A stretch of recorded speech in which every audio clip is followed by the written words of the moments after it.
കൊച്ചിൻ കോർപ്പറേഷനിൽ ഐക്യജനാധിപത്യ മുന്നണിക്ക് വലിയ വിജയമാണ് ജനങ്ങൾ സമ്മാനിച്ചത്. ജനങ്ങളുടെ ആ ആഗ്രഹത്തിനനുസരിച്ച് കൊച്ചിക്ക് ദീർഘകാലാടിസ്ഥാനത്തിലും ഹ്രസ്വകാലാടിസ്ഥാനത്തിലും അടിസ്ഥാന സൗകര്യ വികസന പ്രവർത്തനങ്ങളിലടക്കം നമുക്കൊരു വലിയ മുന്നേറ്റം ഉണ്ടാക്കണം. അതിനുവേണ്ടി കേന്ദ്ര സംസ്ഥാന സർക്കാരുകളുടെ ഫണ്ടുകൾ ഉപയോഗപ്പെടുത്താനും സാധിക്കണം. അപ്പോൾ അത്തരത്തിൽ അങ്ങനെ എല്ലാവരെയും ഒരുമിച്ച് കൊണ്ടുപോകാൻ, രാഷ്ട്രീയത്തിന് അതീതമായി ഈ നഗരവികസനത്തിന് വേണ്ടി എല്ലാവരെയും ഒരുമിച്ച് കൊണ്ടുപോകാൻ കഴിയാവുന്ന ഒരു മേയറെ പാർട്ടി തീരുമാനിക്കും, പാർട്ടിയും മുന്നണിയും തീരുമാനിക്കും. അത് എല്ലാ മുതിർന്ന നേതാക്കന്മാരുമായി കൂടിയാലോചിച്ച്, എറണാകുളത്ത് പാർട്ടിക്ക് അതിനൊരു സിസ്റ്റമുണ്ട്, അത് എല്ലാവരുമായി കൂടിയാലോചിച്ച് പാർട്ടി അത് തീരുമാനിക്കും. ഈ പറയുന്നത് പോലെ ജനങ്ങൾക്കും പാർട്ടിക്കും വിധേയമായി നിൽക്കാൻ കഴിയാവുന്ന 100% ജനങ്ങളോട് കമ്മിറ്റഡായിട്ടുള്ള ഒരാളായിരിക്കും മേയറായി വരിക. അതുമായി ബന്ധപ്പെട്ട് ഒരു വിവാദങ്ങളോ മറ്റ് തർക്കങ്ങളോ ഒന്നും ഉണ്ടാകില്ല. അത് അത്തരത്തിലായിരിക്കും, എല്ലാവരും അച്ചടക്കം പാലിക്കുന്ന ആളുകളാണ്. അല്ലല്ല, പാർലമെൻ്ററി പാർട്ടി യോഗം ചേരുകയും ആ യോഗത്തിൻ്റെ അടിസ്ഥാനത്തിൽ നേതാക്കന്മാർ എല്ലാവരും ഒരുമിച്ച് ചേർന്ന് എല്ലാവരുമായി അവരുടെ അഭിപ്രായങ്ങൾ ചേർന്നതിന് ശേഷമാണ് മേയറെ പ്രഖ്യാപിക്കുക. അല്ല, ഞങ്ങളങ്ങനെ അത്തരത്തിലല്ല. കോൺഗ്രസ് പാർട്ടി എല്ലാ സമുദായങ്ങളെയും അംഗീകരിക്കുന്ന ഒരു പാർട്ടിയാണ്. എല്ലാവർക്കും അവരുടേതായ എല്ലാ സമുദായങ്ങളുടെയും താല്പര്യങ്ങൾ സംരക്ഷിച്ചുകൊണ്ട് അവരുടെ എല്ലാ ആവശ്യങ്ങൾക്കും പാർട്ടി എക്കാലത്തും അവരോടൊപ്പം എറണാകുളത്ത് നിലകൊണ്ടിട്ടുണ്ട്. സ്വാഭാവികമായും ജാതി മത പരിഗണനകളായിരിക്കില്ല സ്ഥാനമാനങ്ങൾ പരിഗണിക്കുമ്പോൾ കോൺഗ്രസ് പാർട്ടി നോക്കാറുള്ളത്. അതിനപ്പുറത്ത് കഴിവും പാർട്ടിയോടും പൊതുസമൂഹത്തോടും കമ്മിറ്റഡ് ആയിട്ടുള്ള ആളുകളെ മാത്രമാണ് പരിഗണിക്കാറ്. പക്ഷേ എല്ലാ ആളുകളെയും ഉൾക്കൊണ്ട് മാത്രമേ പാർട്ടി പോവുകയും ചെയ്യൂ. ഇതുവരെ അങ്ങനെ ഒരു ചർച്ചകളൊന്നും നടന്നില്ല. തെരഞ്ഞെടുപ്പ് കഴിഞ്ഞ് റിസൾട്ട് വന്നു. ഇനി പാർട്ടിയുടേതായ മീറ്റിങ്ങുകൾ നടത്തണം. അതിനിടയ്ക്ക് UDFൻ്റേതായ മീറ്റിങ്ങുകൾ നടത്തണം. അത്തരത്തിലുള്ള മീറ്റിങ്ങുകളിൽ മാത്രമാണ് ഓരോ പാർട്ടിയുടെയും അഭിപ്രായങ്ങൾ എന്താണ് എന്ന് നമുക്ക് മനസ്സിലാക്കാൻ സാധിക്കുകയുള്ളൂ.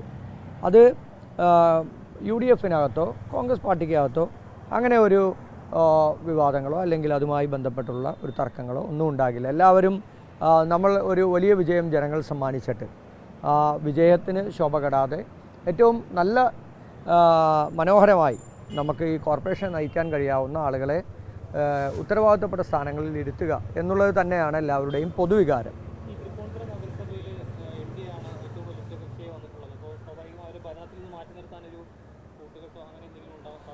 അല്ല, BJPയെ ഭരണത്തിൽ നിന്ന് മാറ്റി നിർത്താനായി വേറെ ഏതെങ്കിലും പാർട്ടികളുമായി കൂടി തദ്ദേശ സ്വയംഭരണ സ്ഥാപനങ്ങളിൽ പ്രവർത്തിക്കണമെന്ന് തീരുമാനിക്കേണ്ടത് കേരളത്തിലെ കോൺഗ്രസ് പാർട്ടിയും UDFുമാണ്. അതിനകത്ത് അഭിപ്രായം പറയാൻ ഞാനാളല്ല. പക്ഷേ തൃപ്പൂണിത്തുറ മുനിസിപ്പാലിറ്റിയിൽ കഴിഞ്ഞ കുറേ നാളുകളായി മുനിസിപ്പാലിറ്റി തൃപ്പൂണിത്തുറ എന്ന് പറയുന്നത് അവർ CPMൻ്റെ ഒരു കോട്ട, ഉരുക്ക് കോട്ട എന്നാണ് വിശേഷിപ്പിക്കപ്പെടാറുള്ളത്. ആ ഉരുക്ക് കോട്ടയിലാണ് BJP ഏറ്റവും വലിയ ഒറ്റക്കക്ഷിയായിട്ടുള്ളത്. കോൺഗ്രസ് കഴിഞ്ഞ തവണത്തേക്കാൾ നില മെച്ചപ്പെടുത്തിയിട്ടുണ്ട്. ഞങ്ങൾ പരാജയപ്പെട്ട സ്ഥലങ്ങളിൽ വളരെ ചുരുക്കം വോട്ടുകൾക്കാണ്, 2, 3, 4 വോട്ടുകൾക്കൊക്കെയാണ് ഞങ്ങൾ പരാജയപ്പെട്ടിട്ടുള്ളത്. അപ്പോൾ അത് ഈ തെരഞ്ഞെടുപ്പ് കാലഘട്ടത്തിൽ തന്നെ വോട്ടർ പട്ടികയിൽ പേര് ചേർക്കുന്നതും നീക്കം ചെയ്യുന്നതുമായി ബന്ധപ്പെട്ട് ഞാൻ ഉൾപ്പെടെ പോയി പങ്കെടുത്ത മുനിസിപ്പൽ ഓഫീസിന് മുമ്പിൽ നടന്ന സമരങ്ങളുണ്ട്. ഏകപക്ഷീയമായി ഇടത് യൂണിയൻ്റെ ആളുകൾ ഞങ്ങൾ നീക്കം ചെയ്യാനായി കൊടുത്ത ഒരു വോട്ടുകൾ പോലും നീക്കം ചെയ്തില്ല. എന്നാൽ മറ്റുള്ള ആളുകൾ കൊടുത്ത CPMും BJPയും കൊടുത്ത വോട്ടുകളെല്ലാം നീക്കം ചെയ്തിട്ടുണ്ട്. ഇവർ തമ്മിലായിരുന്ന അന്തർധാര. കേരളത്തിൽ BJPയെ വളർത്തുന്ന കൊട്ടേഷൻ ഏറ്റെടുത്തിരിക്കുന്നത് CPMാണ്. അത് ഈ സാധാരണ സഖാക്കന്മാരായിട്ടുള്ള ആളുകൾ, പാർട്ടി പ്രത്യയശാസ്ത്രത്തിലൊക്കെ വിശ്വസിക്കുന്ന ഈ പാവപ്പെട്ടവർ, അവർ കൊടുക്കുന്ന ലെവി, ആ ലെവി പണം തിന്ന് എല്ലിൻ്റെ ഇടയിൽ കുത്തിക്കയറിയ കുറേ നേതാക്കന്മാരുണ്ട്. അപ്പോൾ അവരാണ് ഇന്ന് BJPക്കും RSSനും അനുകൂലമായ നിലപാട് സ്വീകരിക്കുന്നത്. അവരുടെ ആ നിലപാട് കൊണ്ടാണ് തൃപ്പൂണിത്തുറയിൽ CPMൻ്റെ കോട്ടയായ, അതായത് സ്വരാജ് ഇപ്പോഴും പ്രവർത്തനം നടത്തുന്ന സ്വരാജ് മത്സരിക്കുന്നു എന്ന് പറയുന്ന ഈ തൃപ്പൂണിത്തുറയിൽ BJP ഏറ്റവും വലിയ ഒറ്റക്കക്ഷിയായത്. അപ്പോൾ സ്വരാജിൻ്റെയൊക്കെ പ്രവർത്തനം എത്രത്തോളം ഉണ്ട്? അപ്പോൾ സ്വരാജ് പോലും പ്രവർത്തിക്കുന്നത് RSSനും BJPക്കും വേണ്ടിയാണോ എന്നുള്ളൊരു സംശയം ഞങ്ങൾക്കുണ്ട്.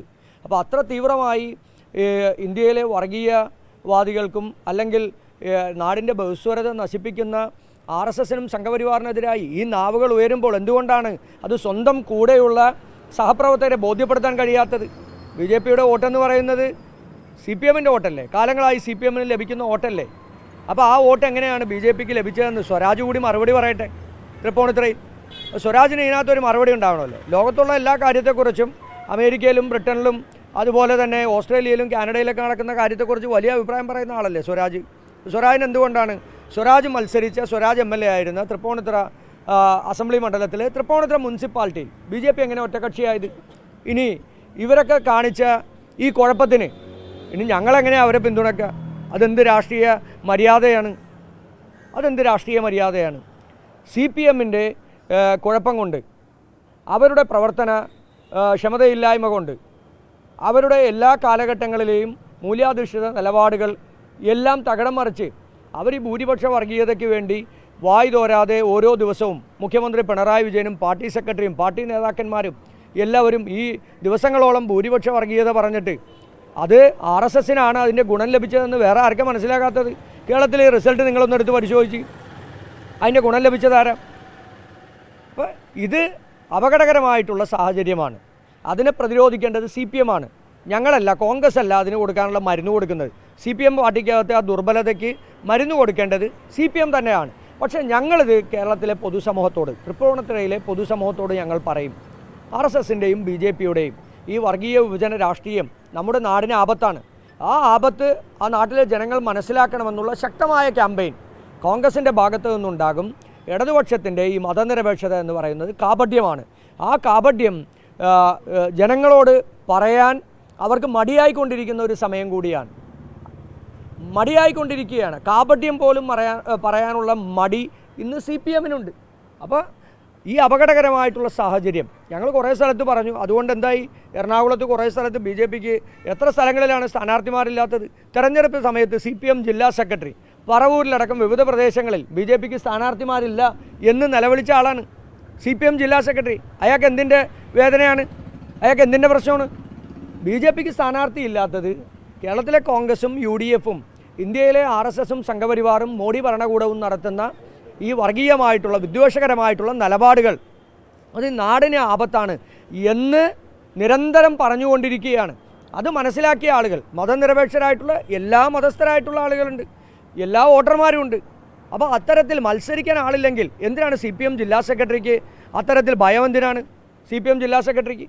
അപ്പോൾ CPM ജില്ലാ സെക്രട്ടറിയുടെയും സ്വരാജിൻ്റെയും ഒക്കെ സമീപനമെന്ന് പറയുന്നത് BJPയെ സഹായിക്കുന്ന സമീപനമാണ്. കൊച്ചിൻ കോർപ്പറേഷനിൽ ഉൾപ്പെടെ ഈ ഐലൻഡ് ഡിവിഷനിൽ കഴിഞ്ഞ തെരഞ്ഞെടുപ്പിലും കഴിഞ്ഞ 4 തെരഞ്ഞെടുപ്പിലും BJPക്കുണ്ടായ വോട്ട് എന്ന് പറയുന്നത് 100 വോട്ടാണ്. ആ 100 വോട്ടിൽ ഈ തെരഞ്ഞെടുപ്പിൽ CPMനുണ്ടായ വോട്ടെന്ന് പറയുന്നത് 100 വോട്ടാണ്. ഈ തെരഞ്ഞെടുപ്പിൽ CPMൻ്റെ സ്ഥാനാർത്ഥിക്ക് കിട്ടിയ വോട്ട് 38 വോട്ടാണ്. ബാക്കി വോട്ട് എവിടെ പോയി? ബാക്കി വോട്ട് BJPക്ക് കൊടുത്തു. UDFൻ്റെ സ്ഥാനാർത്ഥിയായ ആൻ്റണി കുരീത്തറ പരാജയപ്പെട്ടത് 23 വോട്ടിനാണ്. 23 വോട്ടിന്. അതുപോലെ എറണാകുളം സെൻട്രൽ ഡിവിഷനിൽ മനു ജേക്കബിൻ്റെ ഡിവിഷനിൽ CPMൻ്റെ വോട്ട് 150 വോട്ടുകളാണ്. 150ലധികം വോട്ടാണ് കാണാനുള്ളത്. അതില്ല. കഴിഞ്ഞ തെരഞ്ഞെടുപ്പിൽ കിട്ടിയ വോട്ടുകളൊന്നുമില്ല. അതും BJP സ്ഥാനാർത്ഥിക്കാണ് പോയത്. എറണാകുളം ഈ നോർത്തിൽ KVP കൃഷ്ണകുമാർ മത്സരിച്ച ഡിവിഷനിലും ഈ പറയുന്ന CPMൻ്റെ വോട്ട് ഇവിടെയും 100ഓളം വോട്ടുകൾ ഇവിടെയും കുറഞ്ഞിട്ടുണ്ട്. പക്ഷേ ഇവിടെ KVP കൃഷ്ണകുമാർ ജയിച്ചു ഈ മത്സരത്തിൽ. അപ്പോൾ എത്രത്തോളമാണ് ഒരു തെരഞ്ഞെടുപ്പിൽ പോലും BJPയെ സഹായിക്കാൻ, BJPയുമായി കൂട്ടുചേർന്ന് തെരഞ്ഞെടുപ്പിൽ വിജയിക്കുന്ന മറ്റ് സ്ഥലങ്ങളിൽ BJPയുടെ വോട്ട് വാങ്ങുന്നതിന് എറണാകുളത്തെ CPM എന്ന് പറയുന്ന പാർട്ടി നടത്തിയ പ്രവർത്തനം, അതിൻ്റെ ആത്യന്തികമായിട്ടുള്ള ഗുണഫലം ഉണ്ടാക്കിയത് BJP തന്നെയാണ്. കോർപ്പറേഷനിൽ അവർക്ക് 6 സീറ്റാണ് ലഭിച്ചത്. 6 സീറ്റാണ്. CPMൻ്റെ ഈ കഴിവുകേടാണ് BJPയെ വളർത്താൻ എക്കാലത്തും സഹായിച്ചിട്ടുള്ളത്. അതുതന്നെയാണ് തൃപ്പൂണിത്തുറയിൽ BJPക്ക് അങ്ങനെയുള്ള ഒരു ഒറ്റക്കക്ഷിയായി വരുന്ന ഒരു സാഹചര്യം. ഇതിന് CPM നേതാക്കന്മാർ മറുപടി പറഞ്ഞേ പറ്റൂ.